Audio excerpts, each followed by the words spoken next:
Bienvenidos a Lexcusiones, un podcast creado para dialogar sobre la pasión por el derecho, la justicia, la lucha contra la violencia y la promoción del libre pensamiento. Muy buenos días para todos. Hoy nos encontramos en un nuevo capítulo de Lexcusiones y hoy tenemos el honor de compartir con el maestro Marcelo Sanzinetti, quien es abogado de la Universidad de Buenos Aires, doctor de la Universidad de Buenos Aires, doctor de la Universidad Complutense de Madrid y es profesor de Derecho Penal y Procesal Penal de la Universidad de Buenos Aires. Muy buenos días, profesor. Hola, ¿cómo le va? Muy bien, muchas gracias. ¿Y usted qué tal? Muchas gracias por la entrevista, por su interés en charlar conmigo y vamos a ver qué resulta de sus preguntas. Listo. Profesor Sanzinetti, en Latinoamérica hemos tenido un profundo interés, especialmente en Colombia, por las teorías que usted ha propuesto en los últimos años frente a la dogmática penal. Y quisiera que nos respondiera, en primer lugar, si nos puedes explicar su propuesta del disvalor de acción como una herramienta para entender el derecho penal. Sí, no es fácil porque se puede comenzar por diferentes lugares. Voy a empezar por el siguiente punto. Partamos de la base de que todos están de acuerdo en que el principio de culpabilidad es una base del sistema, es decir, que el sistema del derecho penal se funda en el principio de legalidad por un lado y en el principio de culpabilidad por el otro. Si entendemos la culpabilidad como un reproche que se hace por una motivación defectuosa que el autor podría no haber tenido y debería no haber tenido, entonces todo lo que sea ajeno a la motivación defectuosa es un cuerpo extraño al sistema porque es difícil de fundamentarlo en el principio de culpabilidad. Dicho de otra manera, o como lo formulaba Armin Kaufmann, porque no es que yo haya inventado eso, sino que lo he tomado de una vertiente de la escuela de Hans Welzel, que es la de Armin Kaufmann, discípulo de Welzel, y de los discípulos de Armin Kaufmann, en particular de Dithard Zielinski, cuyo libro yo traduje hace muchos años. Armin Kaufmann solía decirlo así: si el autor dispara a la cabeza de la víctima y el proyectil pasa silbando por su cabeza, pero no la mata, o bien sí la hiere, y 3 meses después del hecho muere en el hospital, y de tentativa se pasa a la consumación.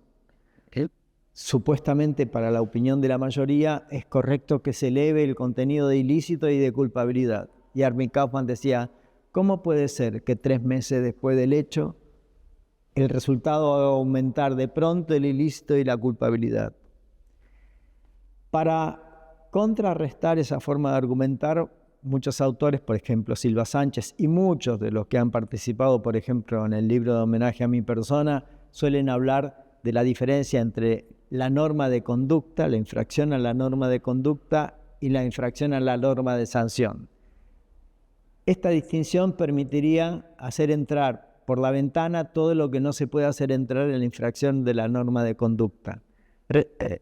Explicado de una manera sencilla, uno podría decir que toda norma de conducta es similar a un mandamiento de los 10 mandamientos, que están en la Biblia en 2 de los libros del Pentateuco.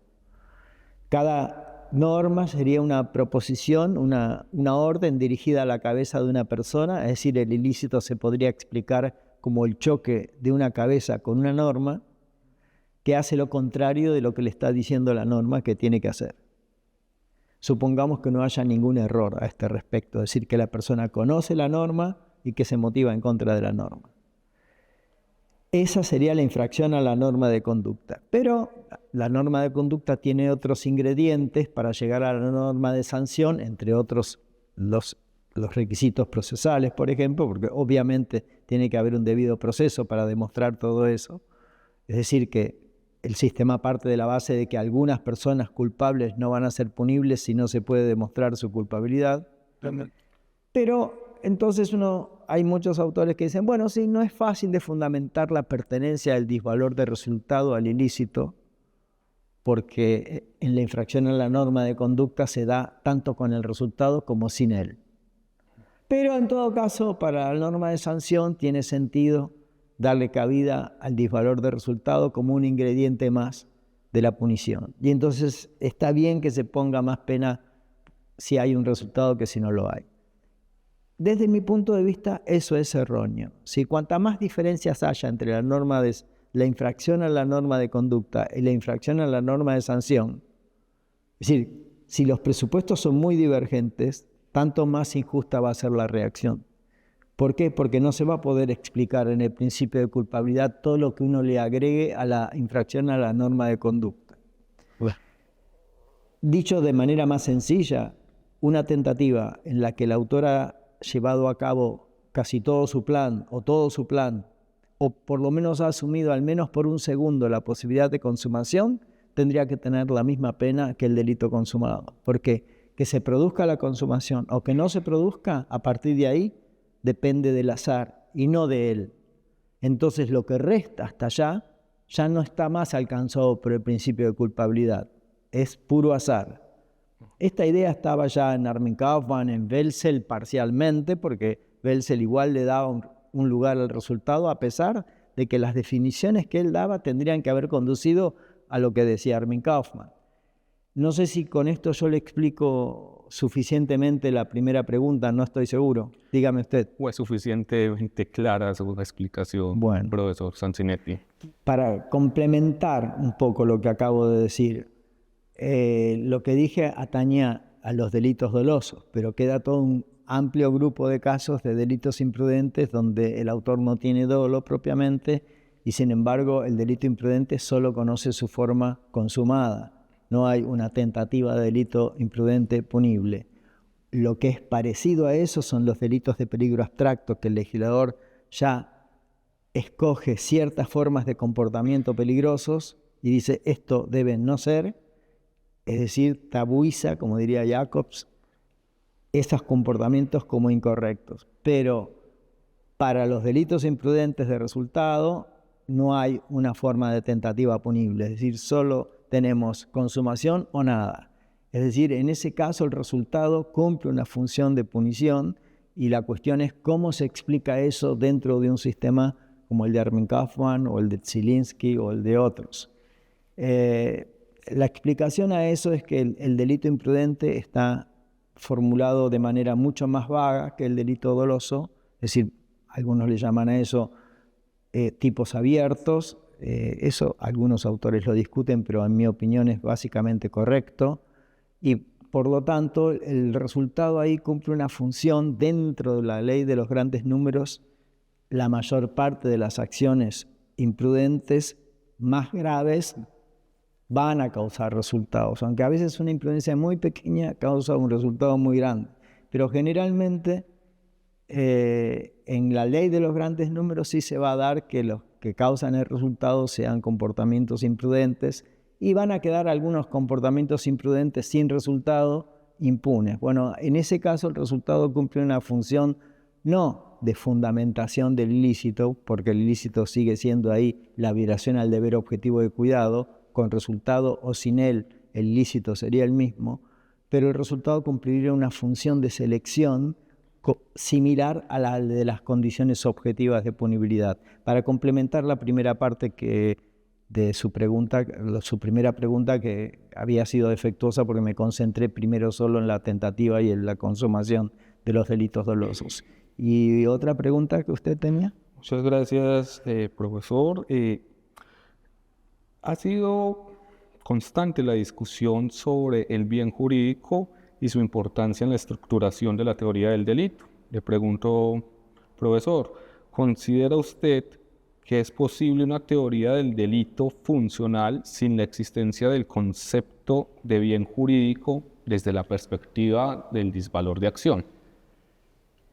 Incluso sin mi perspectiva del disvalor de la acción, la teoría del bien jurídico es muy discutible como teoría. Uno lee cualquier manual de parte especial, inclusive, por ejemplo, el del profesor invitante en este simposio, el de Hilgendorf Valerius, y suele decir también en el código comentado, este tipo penal protege, este tipo penal protege. Los tipos penales no protegen nada, lo único que hacen es sancionar al que infringe la norma. Eso de la protección de bienes jurídicos es una forma simplificada de hablar que es fuente de malentendidos, porque genera la sospecha o la idea, la creencia de que entre el bien jurídico y el agresor se levanta un vidrio blindado gracias a la ley, que no existe. Si eso existiera, no se cometerían delitos. De manera que la conminación penal que hace la ley no logra ninguna protección. Eso para mí lo ha explicado muy bien Jacobs en un artículo que se llama ¿Qué protege el derecho penal? ¿Bienes jurídicos o normas? Puedo errarle al título en alguna parte de la formulación, pero básicamente es así. Una conferencia que me parece que primero se editó en español y después en alemán, hace muchos años. Sin embargo, eso no tiene una recepción en los manuales. Por ejemplo, tampoco en el manual de Helmut Pfister hay una contraposición a eso que dice Jacobs. Es decir, Jacobs dice, no, lo que hace la pena es reafirmar la vigencia de la norma. Protege que las normas siguen existiendo. Es decir, cuando el autor quebranta la norma, hay un daño a lo que él le llama la dimensión cognitiva de la norma. Es decir, normativamente sabemos que si yo me olvido una computadora en la calle, en principio podría volver la semana que viene y la tendría que encontrar, porque nadie se podría apoderar de una cosa perdida.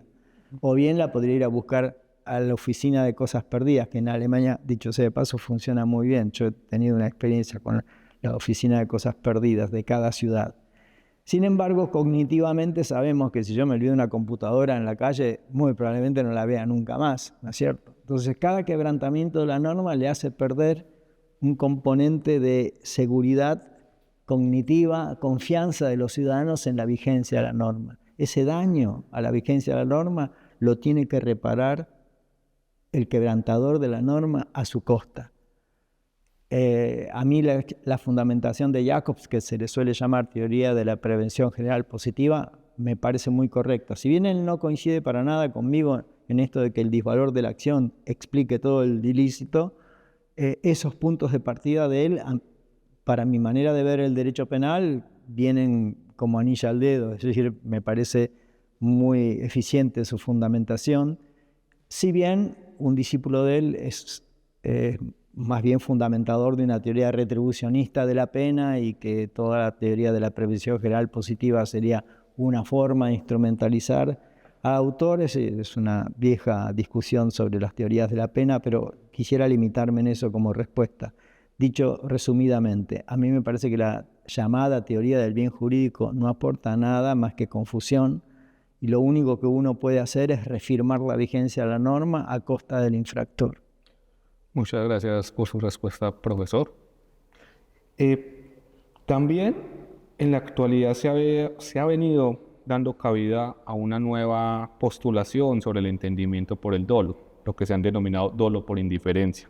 ¿Usted considera que se le puede dar cabida a esta concepción de dolo por indiferencia en su propuesta dogmática?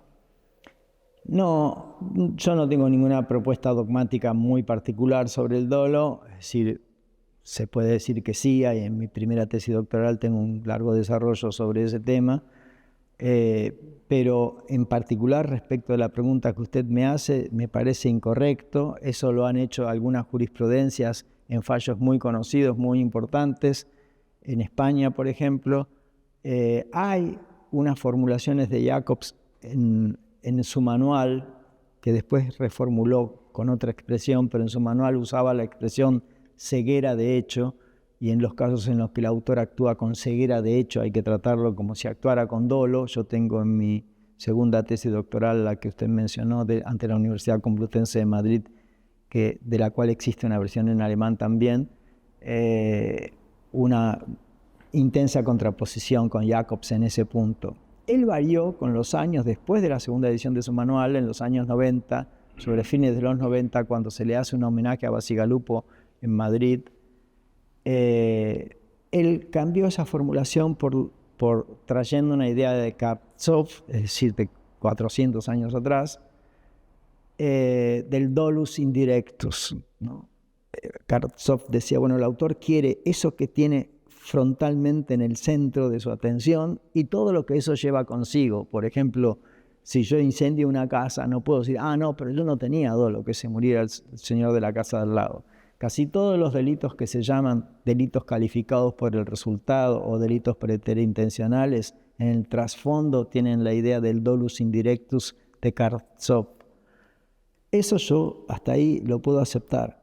Es decir, sería estrafalario que un autor dijese, no, yo prendí fuego al edificio, pero no quería para nada que se muriera nadie. Bueno, pero si es una casa normalmente habitada por personas, salvo que haya tomado extremos absolutamente extraños, como revisar cada una de las dependencias a ver si no había nadie, eso implica también un dolo de homicidio.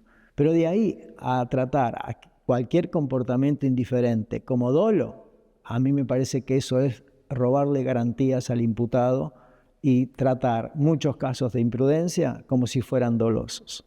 Inclusive, no quiero mencionar su apellido porque parecería que voy a instrumentalizar la persona, pero el caso de un deportista muy conocido fue penado recurriendo a ideas muy similares a las de la teoría de la indiferencia, porque hay otras maneras de formularlo parecidamente, y yo estoy en contra de eso, en que uno tiene que demostrar que el autor tenía conciencia de la realización del tipo al momento del hecho, y no transformar hechos imprudentes en dolosos. Si quieren eso, que el legislador en todo caso ponga un tipo imprudente del delito que les parece que tienen que perseguir y que incluso que pueda tener una pena alta, por ejemplo, en evasión impositiva, si les parece que ciertos comportamientos imprudentes tienen que ser penados, que se lo ponga así, pero no que se trate a la imprudencia como si fuera dolo. Y finalmente, profesor, le pregunto, para usted, ¿cuál es la utilidad de la dogmática penal? Cuando yo llegué a Alemania tenía ya 40 años y un día le pregunté a Jacobs, ¿usted me podría explicar primero qué se entiende propiamente por la palabra dogmática penal? Y él me dijo, puede ser que no me acuerde exactamente del diálogo, pero lo que me queda a mí de recuerdo es lo siguiente. En derecho se usa la palabra dogmática en dos sentidos, ¿no? Bueno, eso lo sabía antes de dialogar con Jacobs. Por un lado, muchas veces se lo usa en sentido despectivo. Los tribunales de apelación, sobre todo, suelen decir el fallo apelado tiene afirmaciones dogmáticas y tiene que ser descalificado como arbitrario y demás. Ese sentido de la expresión es un sentido despectivo de dogmática, es decir, como que alguien razona sobre la base de dogmas que no quiere discutir. Eso los dos conceptos provienen de la escolástica católica, digamos, de partir de dogmas no puestos en discusión, como, no sé, la Inmaculada Concepción de María o cualquier otro dogma. El otro concepto, que también proviene de la escolástica católica, y eso es lo que me contestó Jacobs, dogmática, la palabra que mejor lo resume es sistemática, la reconstrucción sistemática, es decir, que uno pueda tener una reconstrucción de las proposiciones que le dé una solución a todos los casos de la manera más segura y previsible posible. Entonces, el sistema de la dogmática penal es una estructura de análisis parecido a lo que uno hace cuando abre una computadora y abre un cuadrito y después otro cuadrito, después otro cuadrito, un sistema de análisis que lo lleve con seguridad a la cuestión de si el hecho es punible o no es punible. Es decir, lo que está en juego con su pregunta es la capacidad de rendimiento de todos nuestros esfuerzos intelectuales. Bueno, tendría que ser que cada juez se pueda comportar conforme a un esquema de análisis que respete pasos de razonamiento y no le haga trampas al imputado, como por ejemplo decir, bueno, yo a la indiferencia la voy a tratar igual que el dolo. Y así como ese ejemplo que discutimos en la pregunta anterior, habría muchos otros puntos. Bueno, todo lo que se discute en un libro de derecho penal, en definitiva, es tratar de racionalizar la manera en que vamos a tratar un caso penal. No sé si le parece que con eso contesté. Excelente respuesta. Le agradezco profundamente. No, le agradezco yo mucho. Muchísimas gracias. Hasta pronto. El presidente de la República dé finalmente la orden de que cese el fuego.